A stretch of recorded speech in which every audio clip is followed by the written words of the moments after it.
How does dealing with the media as an elected official compare with how it was when you were a corporate You don't have as executive? much. You have some. If you run a big company, you have media, right? But you don't nearly have it as much. So, but media's fine. I mean, I think that it helps let people know what's going on.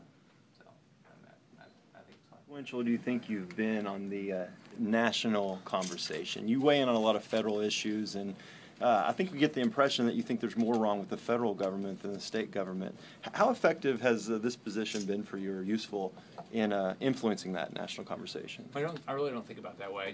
I'm more interested in them doing things that impact our ability to succeed here. Because my job is don't raise the cost of living in the state. Allow people, make sure people have the opportunity for an education and a job. That's so if you think everything's around those parameters really, and so if the federal government would sort of let us run our state, I think just give us a block grant for Medicaid. Let us make our own decisions. Don't tell us how to do these things. We probably can do a better job. And if we don't, we have elections. No, I'll tell you a funny story. So do you think that deadlines are important? Yeah.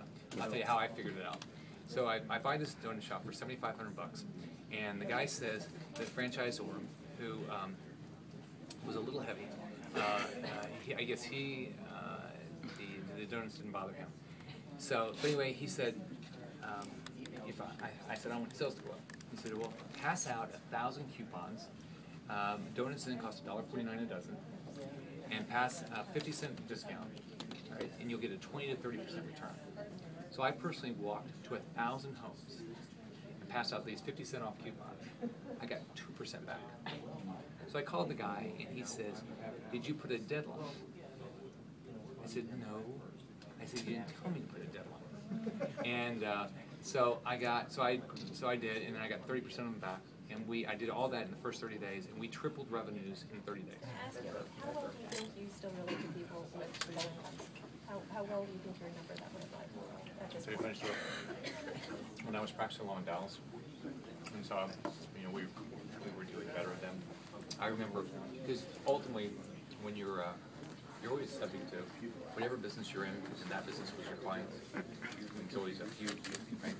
And I always worried as I drive to work that if there was I look like a homeless person, I'd say by the grace of God, about probably 5 clients, I could be right there. And I have a brother that really struggles all the time because he's manic depressive and he's alcoholic. He drinks a lot of alcoholic, and he uses drugs. And so I don't. You never know how you relate. I know I still think about that. What did you think? Some media commented about your brother recently. Tell you a funny story. So he lives in Dallas, and he doesn't live in a great area. I helped him, although he doesn't know I helped him because he's my sister.